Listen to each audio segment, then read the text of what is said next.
우리 같이 읽겠습니다. 시작. 지금 내가 나를 보내신 이에게로 가는데 너희 중에서 나더러 어디로 가는지 묻는 자가 없고 도리어 내가 이 말을 함으로 너희 마음에 근심이 가득하였도다. 그러나 내가 너희에게 실상을 말하노니 내가 떠나가는 것이 너희에게 유익이라. 내가 떠나가지 아니하면 보혜사가 너희에게로 오시지 아니할 것이요 가면 내가 그를 너희에게로 보내리니 그가 와서 죄에 대하여 의에 대하여 심판에 대하여 세상을 책망하시리라. 죄에 대하여라 함은 그들이 나를 믿지 아니하며 의에 대하여라 함은 내가 아버지께로 가니 너희가 다시 나를 보지 못하며 심판에 대하여라 함은 이 세상 임금이 심판을 받았음이라. 내가 아직도 너희에게 이를 것이 많으나 지금은 너희가 감당하지 못하리라. 그러나 진리의 성령이 오시면 그가 너희를 모든 진리 가운데로 인도하시리니 그가 스스로 말하지 않고 오직 들은 것을 말하며 장래일을 너희에게 알리시리라. 아멘. You may be seated.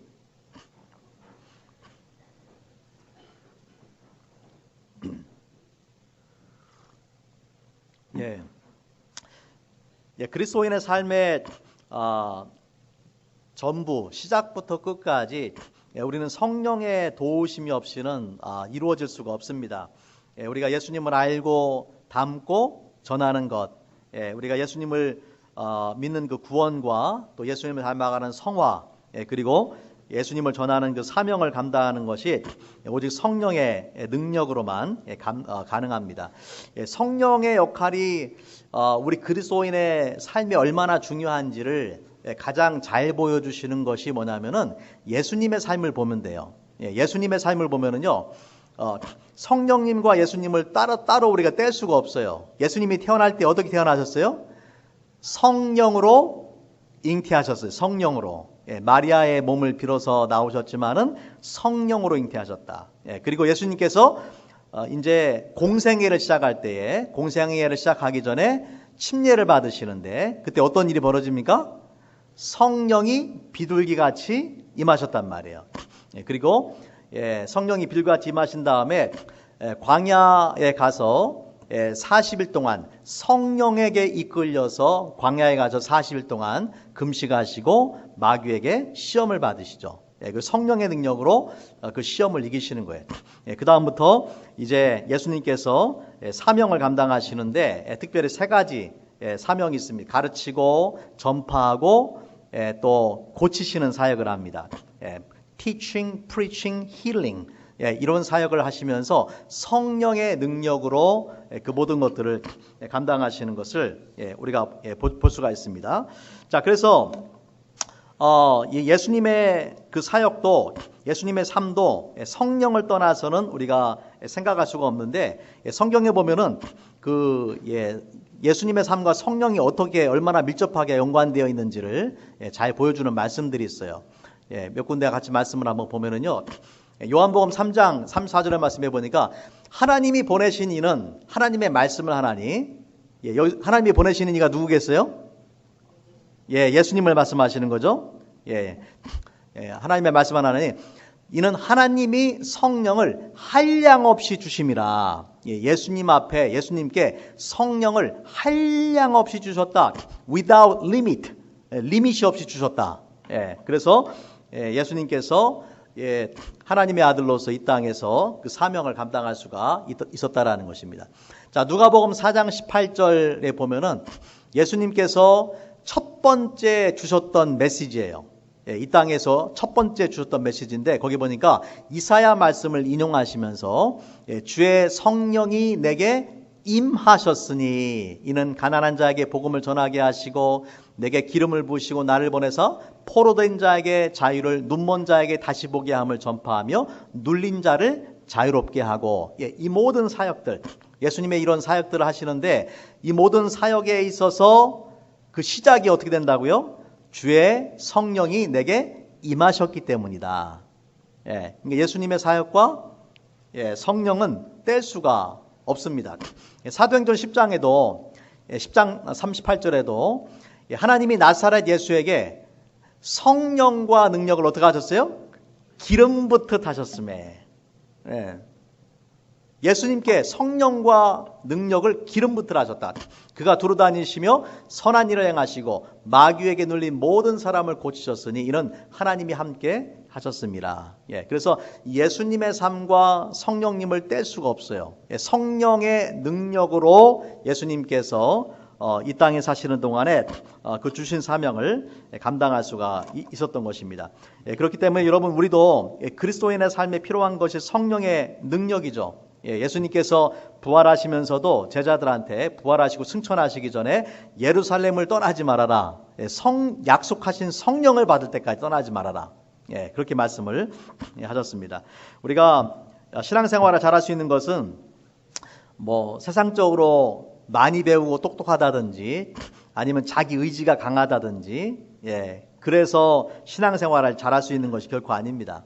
오직 성령 충만함을 받아야지 성령의 능력으로 우리가 거듭나고 변화되고 사명을 감당할 수가 있는 거예요. 내 힘과 내 의지로 하는 것이 아니라 성령의 능력으로만 우리가 할 수가 있습니다.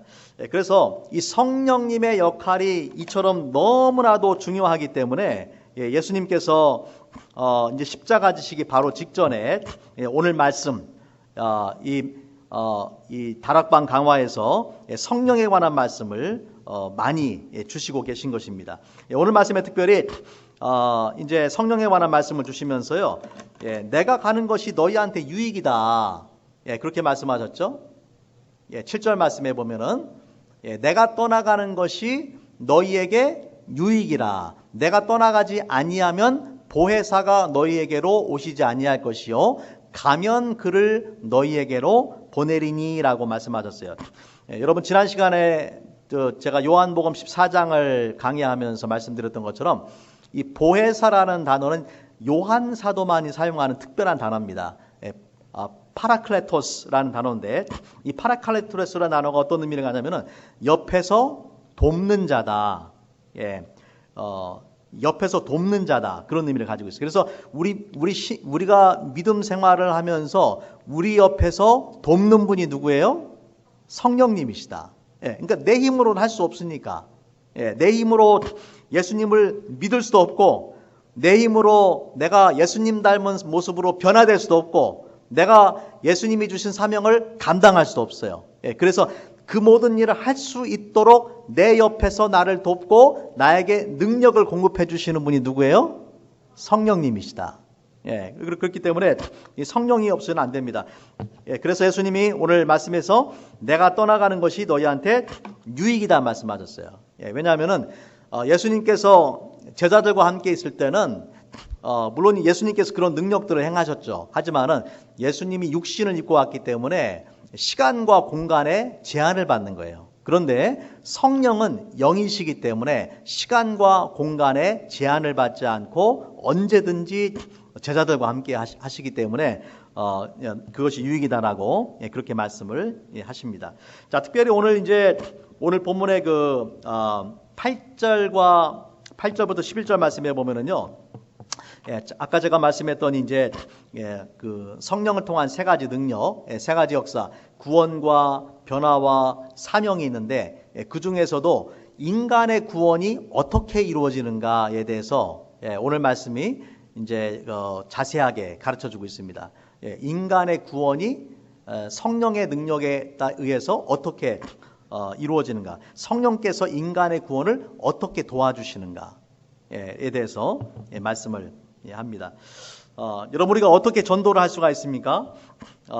말을 잘하면 전도가 되나요? 말을 잘해도 전도 안 돼요. 우리가 아무리 논리적이고 또 이성적으로 이야기를 하려고 한다 할지라도 세상에 그 똑똑한 사람들이 보기에는 이 복음이 미련하게 들리는 거예요. 그러니까 예수를 믿지 않는 것이 이상한 것이 아니라 사실 예수를 믿는 게 좀 이상한 거예요. 예수를 믿는 게 이상하다라는 게 여러분 이해가 되세요? 어떻게 하나님의 아들이 인간의 몸으로 이 땅에 와서 창조주가 피조물을 위해서 십자가에서 자기 생명을 내어주셨단 말이에요. 여러분, 이것이 이해하기 쉽지 않죠. 이걸 믿는다라는 것이 힘든 일이잖아요. 그렇기 때문에 우리가 이성적으로 복음을 판단하고 받아들인다라는 것은 너무나 힘든 일입니다. 그래서 이 사도 바울도 고린도전서 1장에 22절부터 24절에서 이렇게 말했습니다. 유대인은 표적을 구하고 헬라인은 지혜를 찾으나 우리는 십자가에 못 박힌 그리스도를 전하니 유대인에게는 거리끼는 것이요 이방인에게는 어떤 것입니까? 미련한 것이로되 오직 부르심을 입은 자들에게는 유대인이나 헬라인에게나 그리스도는 하나님의 능력이요 하나님의 지혜니라. 믿지 않는 사람들, 예수님을 그 마음의 구주로 영접하지 않은 사람들에게는 이 복음이 십자가에 못 박힌 그리스도가 꺼리는 것이요 또 미련하게 보이는 것이다 라고 그렇게 이야기했습니다. 그래서 우리가 예수님을 믿는다라는 것은 이성적인 판단의 결과가 아니라 바로 우리 안에 계신 성령의 역사다. 내가 믿는 것이 아니라 믿어져야지 믿는 거예요. 내가 믿는 게 아니, 내가 믿은 것 같지만은 실제로는 내가 이 복음을 듣고 예수님을 믿도록 역사하신 성령님의 역사가 있었기 때문에 내가 예수님을 구주로 지금 믿고 있는 거예요. 제가 개인적으로 잘 아는 목사님 한 분은 이 서울대 법대를 나오시고 나중에 40이 넘어서 예수님을 만나고 이제 목회를 하셨어요. 저하고 같이 신학교에서 공부를 했어요. 그분이 하는 말이 그분의 말 그대로 제가 옮겨볼게요. 그분이 그렇게 얘기하시더라고요. 내가 태어나기 2000년 전에 나를 알지도 못하고 보지도 못한 예수라는 사람이 내가 원하지도 않고 요청하지도 않았는데 내 죄를 위해서 내 대신에 십자가에서 죽었다라는 것은 법적으로 말도 안 되는 소리다. 자기가 그렇게 믿었대요. 이분은 법을 공부하신 분이니까. 그런데 이분이 성령의 능력을 경험하고 나니까 성령의 터치를 딱 받고 나니까 그게 다 믿어지더라는 거죠. 그냥 뭐 이해하려고 할 필요가 없는 거예요. 그전에는 아무리 이해하려고 해도 안 되던 것이 성령의 감동과 역사가 한번 들어오니까 그냥 믿어지게 되는 거예요. 그래서 여러분, 뭐 우리가 똑똑하다고 많이 배웠다고 예수 믿는 게 아니죠. 그렇기 때문에 복음은 누구에게나 공평한 거예요. 누구든지 복음을 듣고 예수님을 믿을 수가 있는 것입니다. 자, 고린도전서 2장 9절에부터 10절 말씀에 보면은 우리가 이 복음을 듣고 이해하는데 이 성령의 역할이 얼마나 중요한지를 말씀을 합니다. 기록된 바 하나님이 자기를 사랑하는 자들을 위해서 예비하신 모든 것은 눈으로 보지 못하고 귀로 듣지 못하고 사람의 마음으로 생각하지도 못하였다 함과 같으니라.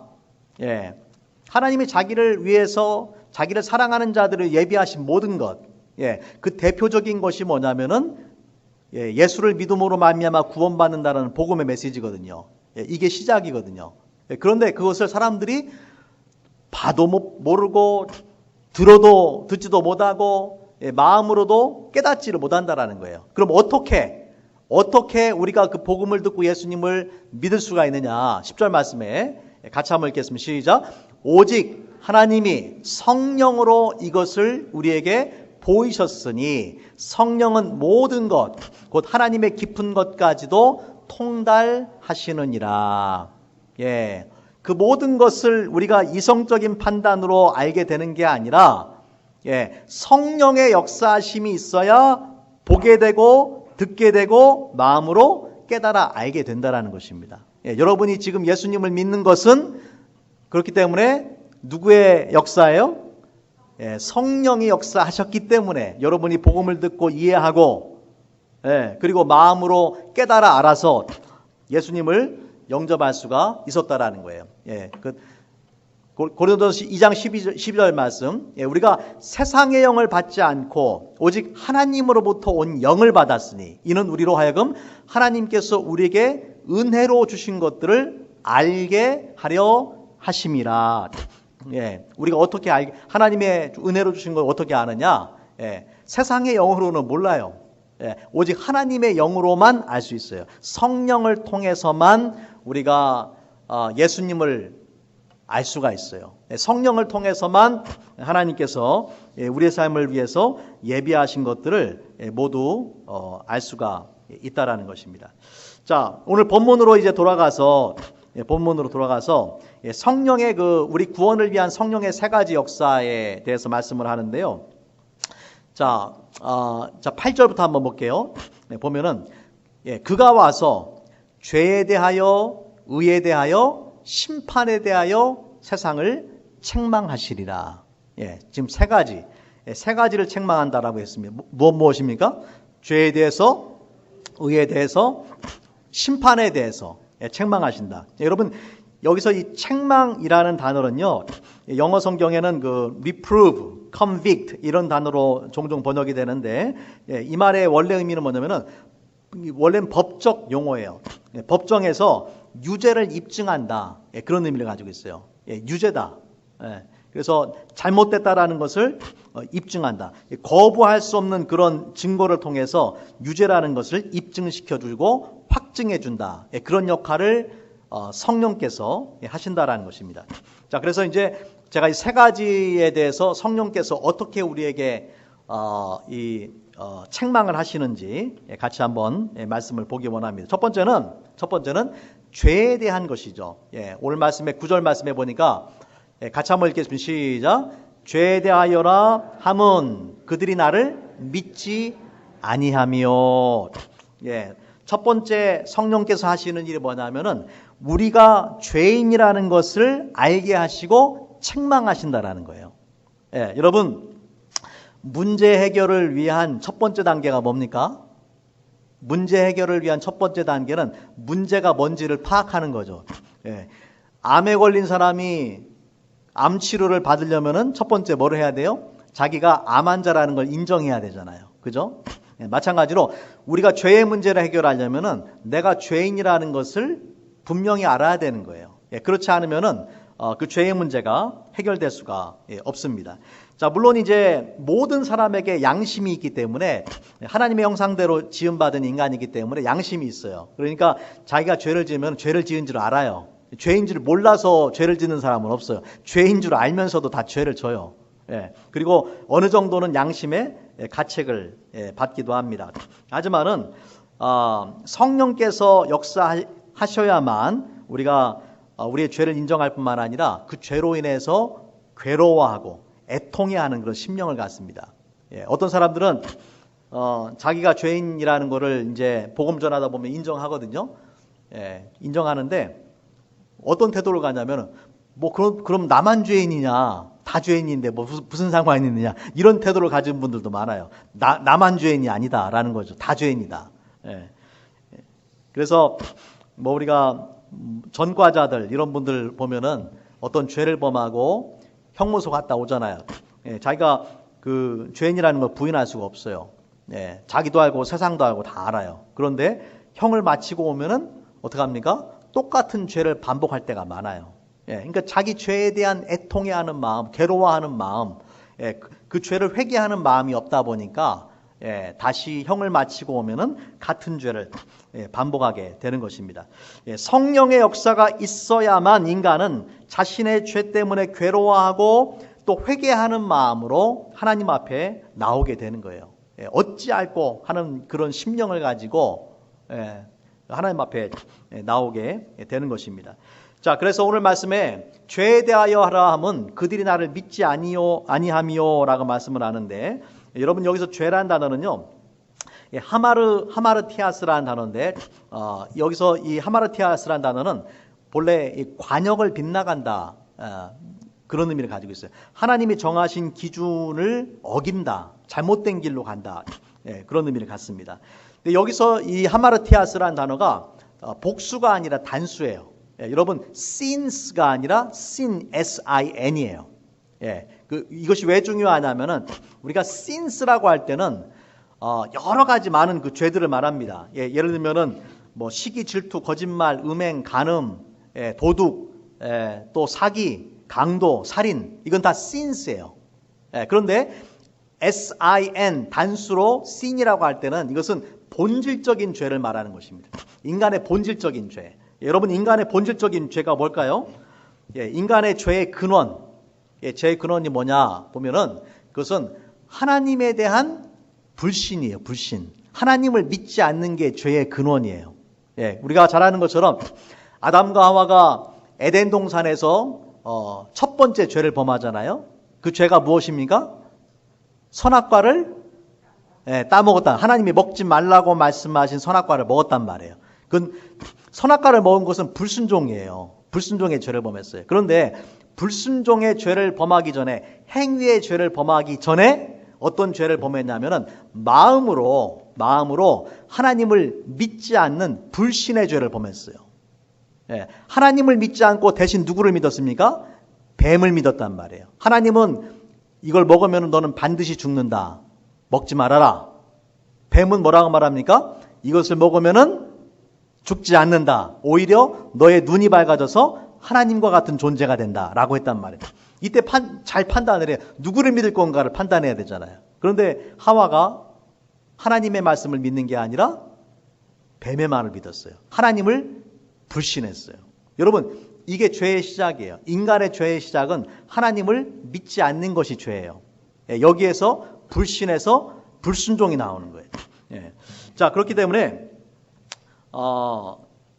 인간의 근본적인 죄는 뭐냐면은 하나님에 대한 불신이다. 그런데 예수님께서 뭐라고 말씀하셨냐면은 죄에 대하여라 하면 그들이 나를 믿지 않는 것이다. 우리가 하나님을 믿지 않는 것이 불신의 죄인데 예수님께서 하나님이시기 때문에 인간의 몸으로 오신 예수님을 믿지 않는 것이 불신의 죄죠. 더구나 이 죄가 정말 가장 큰 죄입니다. 가장 큰 죄는 예수님을 믿지 않는 죄. 왜 그러냐면은 여러분, 하나님을 불신하고 거부한 인간임에도 불구하고 하나님이 인간을 포기하지 않으셨어요. 그래서 하나님이 먼저 인간을 사랑하셔서 그 관계 회복을 하기 위해서 하나님의 아들인 예수님을 인간의 몸으로 보내시고 십자가에서 우리 죄를 대신해서 죽으셨단 말이에요. 그렇기 때문에 여러분, 그 십자가는 하나님이 줄 수 있는 최고의 사랑, 최선의 방법이에요. 하나님은 더 이상 우리를 사랑할 수가 없어요. 그래서 하나님께서 그토록 우리를 사랑하셔서 독생자를 주시고 또 예수님께서 우리를 위해서 대신 죽으셨는데, 그러한 하나님의 아들 예수 그리스도를 거부하는 것이야말로 인간의 불신의 극치입니다. 하나님을 처음 거부한 것보다도 더 큰 것이, 하나님께서 그럼에도 불구하고 우리에게 구원의 기회를 주셨는데 그 구원의 기회로 이 땅에 오신 예수님을 거부하고 믿지 않는 것, 그것이 불신의 죄인 거예요. 그래서 예수님께서 죄에 대하여라 함은 그들이 나를 믿지 아니함이다라고 말씀을 하신 것입니다. 자, 두 번째 죄는 뭐냐면은 의에 대하여. 자, 10절 말씀에 같이 한번 읽겠습니다. 시작. 의에 대하여라 함은 내가 아버지께로 가니 너희가 다시 나를 보지 못하며. 자, 성령께서 의에 대해서 책망하신다라고 했어요. 죄와 의와 심판에 대해 책망하시니까 의에 대해서 책망하시는데, 여러분, 의라는 것은 죄의 반대 개념이죠. 성경에는 죄와 의가 나오고 죄인과 의인이 나와요. 그래서 이 죄라는 것은 하나님을 떠난 것이고, 의라는 것은 하나님과 바른 관계 속에 있는 것을 말합니다. 중요한 것은 성령이 책망하는 의는 여기서 어떤 의를 말하냐면은 인간의 의를 말합니다. 인간이 자기 스스로 하나님 앞에 행위로, 율법으로 의로워지려고 하는 그 노력을, 인간의 의를 책망하신다라는 것입니다. 자, 우리 이사야 64장 말씀, 여러분이 아마 많이 들어보셨을 텐데, 이사야 64장 6절 말씀을 같이 한번 읽겠습니다. 시작. 무릇 우리는 다 부정한 자 같아서 우리의 의는 다 더러운 옷 같으며 우리는 다 잎사귀같이 시들므로 우리의 죄악이 바람같이 우리를 몰아가나이다. 자, 여기 보니까 이사야 선지자가 인간의 이 의, 우리의 의를 뭐에 비유했습니까? 더러운 옷과 같아. 예, 인간의 의는 더러운 옷. 내 눈에 보기에는, 내가 보기에는 깨끗해 보일지는 모르지만은 하나님이 보시기에는 인간의 의, 인간이 입은 옷은 더러운 옷이라는 것입니다. 예, 그리고 우리는 마른 ip사귀, 시들은 ip사귀와 같아서 그 죄악이 바람같이 우리를 몰아간다. 예, 말라버린 ip사귀가 바람 불면은 휑하니 날아가 버리잖아요. 그만큼 우리가 죄의 유혹 앞에 그걸 이길 수 있는 힘이 없는 존재라는 거예요.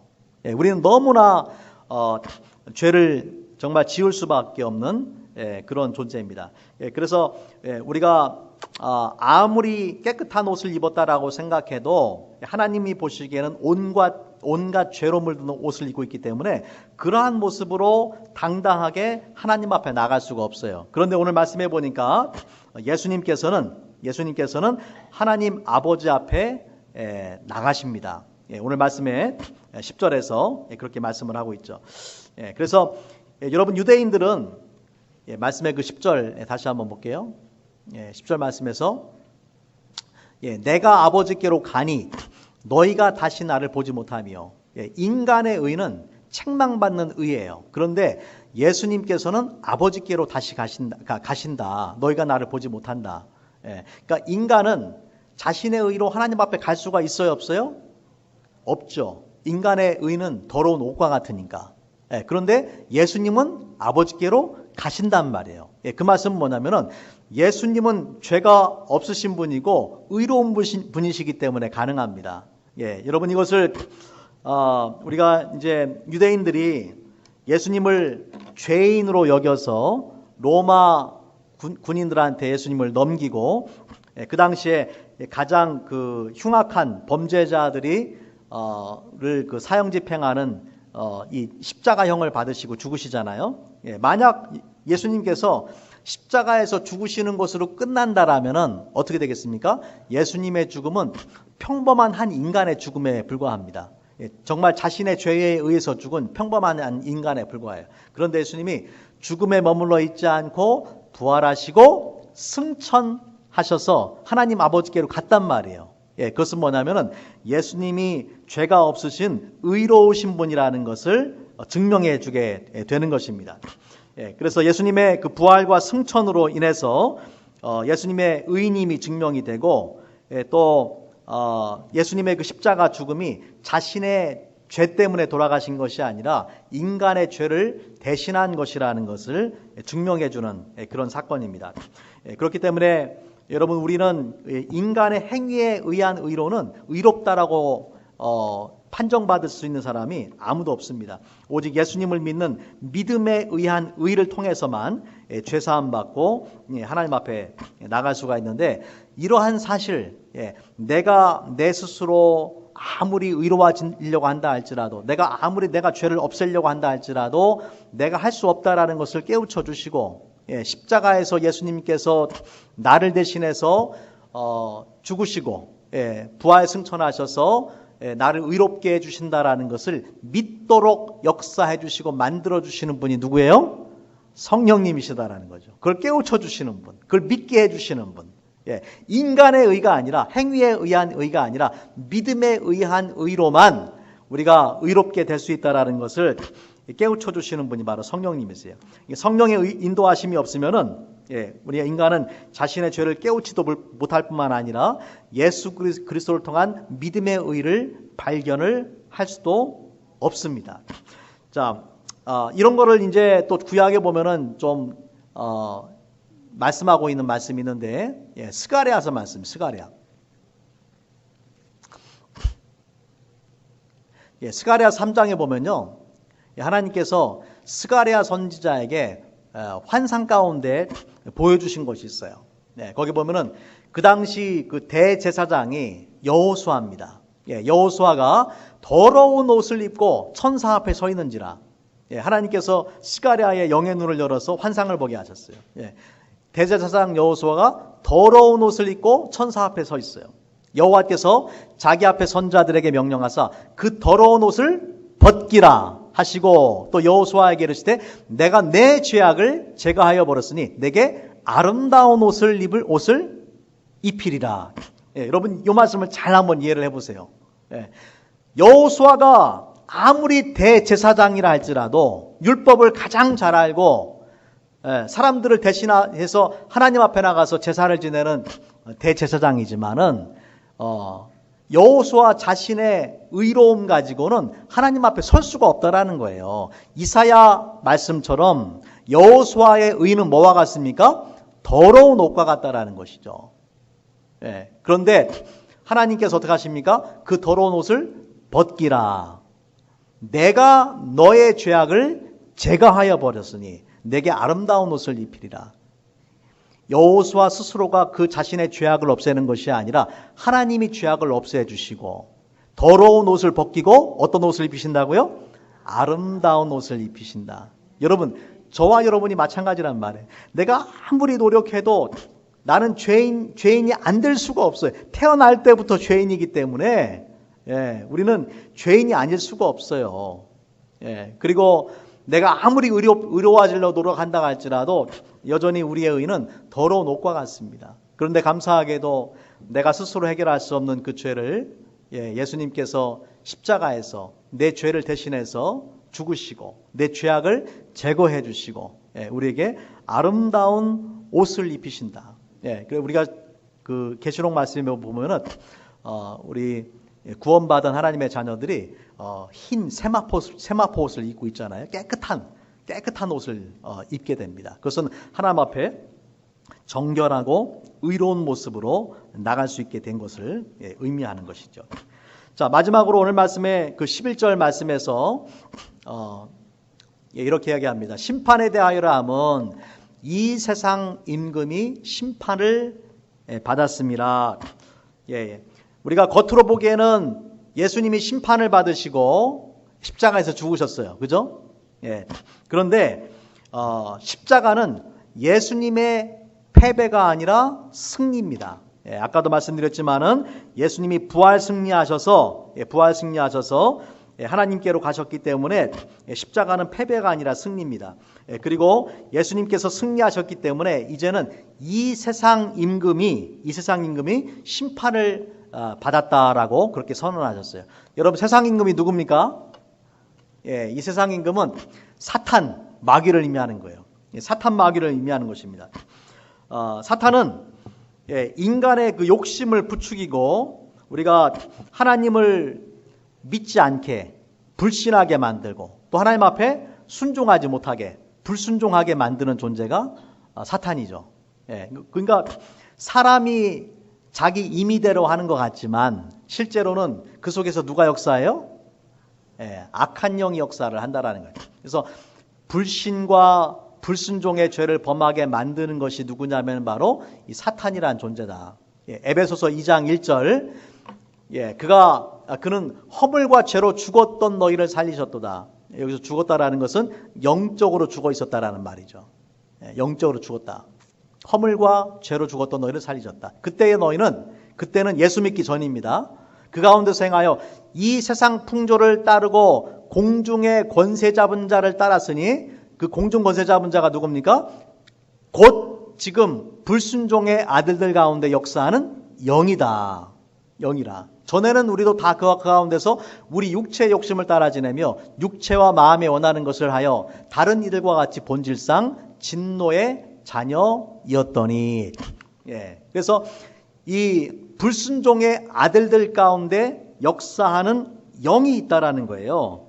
그 사탄이 우리 마음속에 인간의 마음속에 하나님을 믿지 않게 하고 불순종하게 하고 또 온갖 죄악들 시기 질투 미움 음란 술 도박 살인 강도 그런 죄들을 범하도록 만든다라는 것입니다. 그래서 인간은 영적인 존재이기 때문에 인간의 영은 악한 영에 사로잡힐 수도 있고요.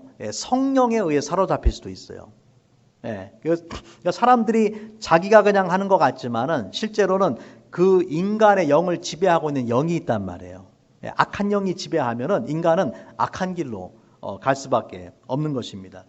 그러나 감사하게도 예수님의 그 십자가 사건으로 사탄이 마침내 심판을 받게 되었습니다. 여러분, 이렇게 사탄이 심판을 받을 것에 대해서 성경이 이미 예언의 말씀을 주셨는데, 창세기 3장 15절 말씀, 우리가 이것을 원시복음이라고 말합니다.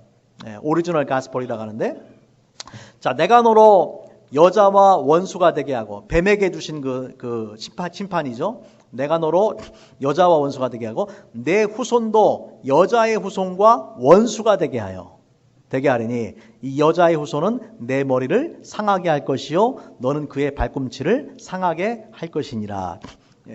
그러니까 뱀의 후손과 또 여자의 후손, 여기서 말한 여자의 후손은 예수님을 말하는 것입니다. 뱀이 그의 발꿈치를 상하게 한다라는 것은 십자가 사건을 상징하는 거고요. 그런데 여자의 후손이 내 머리를 상하게 한다라는 것은, 뱀의 머리를 상하게 한다라는 것은 완전한 승리를 말하는 거예요. 그래서 예수님께서 이 마귀를 심판하시고 또 이제 완전한 그 승리를 하실 것에 대해서 성경이 예언의 말씀을 주시고 있는 것입니다. 자, 히브리서 2장 14절. 자녀들은 혈과 육에 속하였음에 그도 또한 같은 모양으로 혈과 육을 함께 지니심은. 자, 예수님께서 혈과 육, 인간의 몸으로 오신 이유가 무엇이냐는 거예요. 죽음을 통하여 죽음의 세력을 잡은 자, 곧 마귀를 멸하시며 또 죽기를 두려워함으로 한평생 매어 종로로 타는 모든 사람을 놓아주려 하심이니. 많은 사람이 마귀의 종으로 살아갑니다. 그런데 예수님께서 인간의 몸으로 오셔서 그분의 십자가 죽음을 통해서 죽음의 권세를 잡은 마귀를 멸하셨다라고 성경은 그렇게 말씀을 하는 것입니다. 그렇기 때문에 우리가 예수님을 통해서 사탄에게 속한 자들이 심판을 받지만은 예수 믿는 자들은 더 이상 심판을 받지 않습니다. 예수 믿는 자들은 심판받을 이유가 없죠. 왜냐하면은 예수님의 의를 우리가 입었기 때문에, 우리의 더러운 옷을 다 벗기시고 우리에게 아름다운 옷을 입혀주셨기 때문에. 그러니까 하나님 보시기에 저와 여러분은 어떤 존재예요?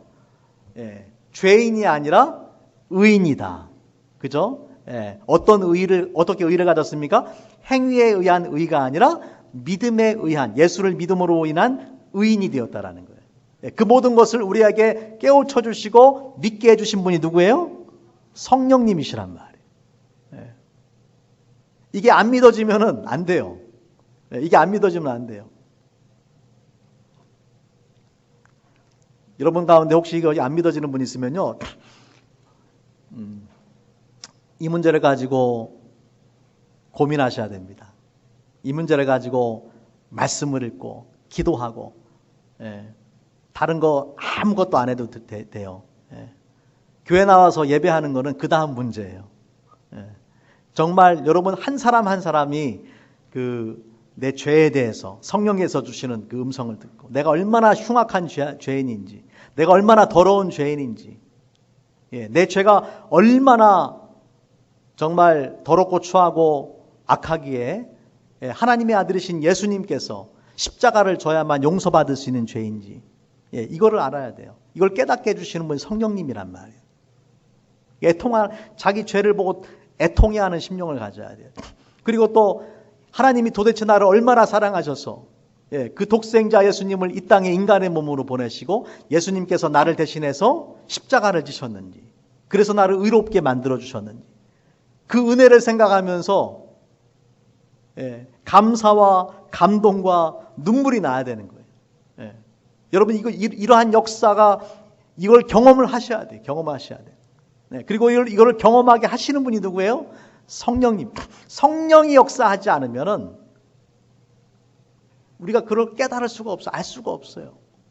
오직 성령이 역사해 주셔야 하는 거예요. 근데 교회를 오래 다녔다고 해서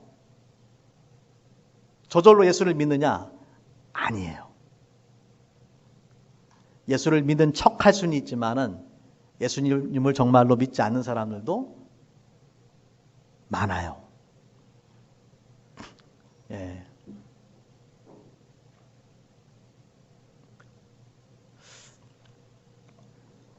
자, 요한복음 5장 24절.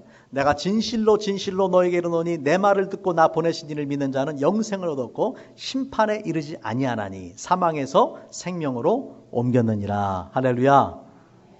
예.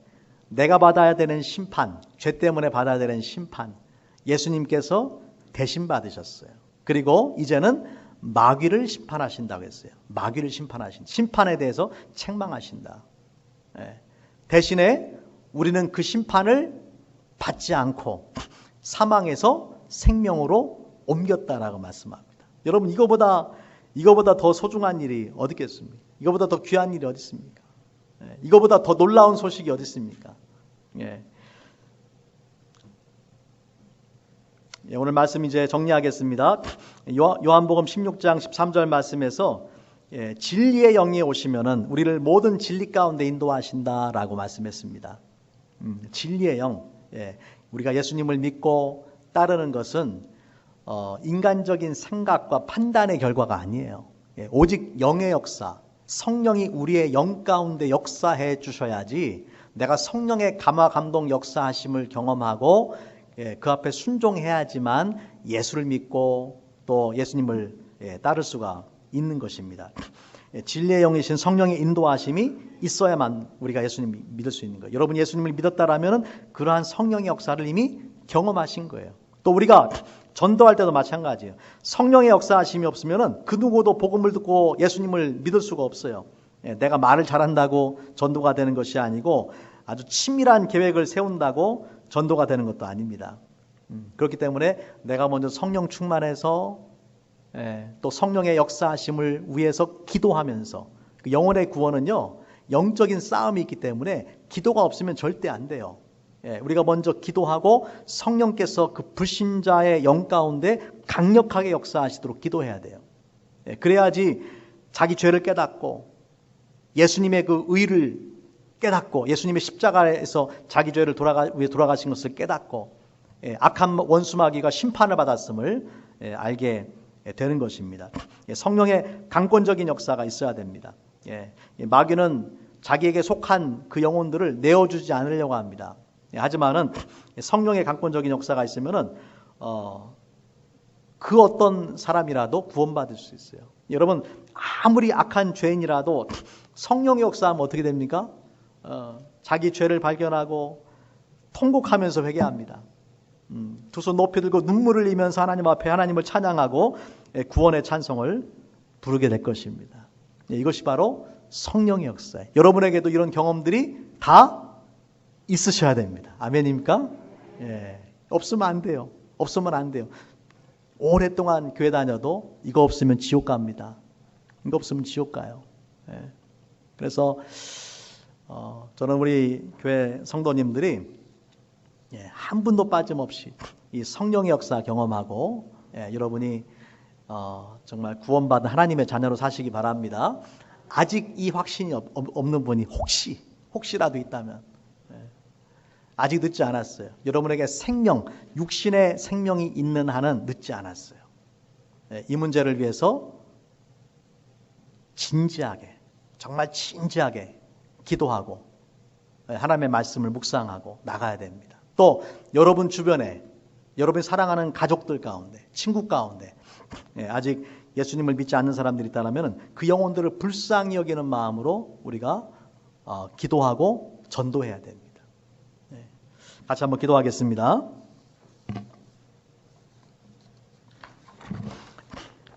이 시간에 두 가지를 놓고 우리 함께 기도하기 원합니다. 첫 번째는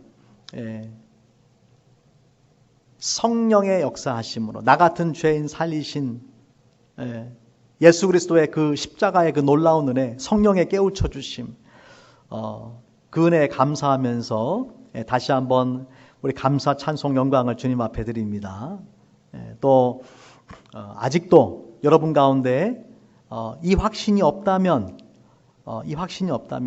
또는 머릿속에 지식으로만 가지고 있고 여러분 마음에 와닿지 않는다면 이 문제를 가지고 진지하게 하나님의 은혜를 구하면서 성령의 역사하심, 깨우쳐 주심을 위해서 기도하시기 바랍니다.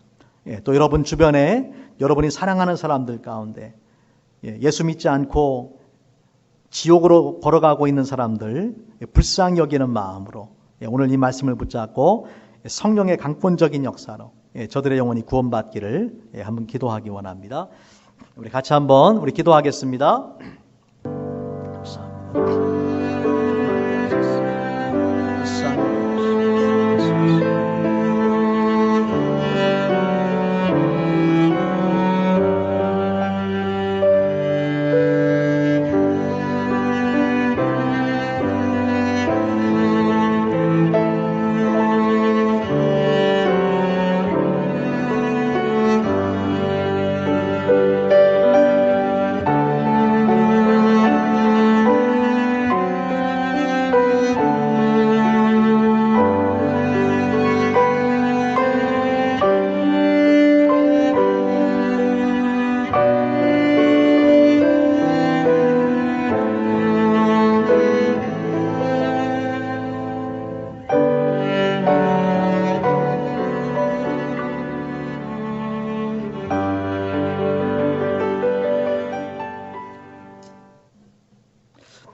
사랑해 주님 감사합니다.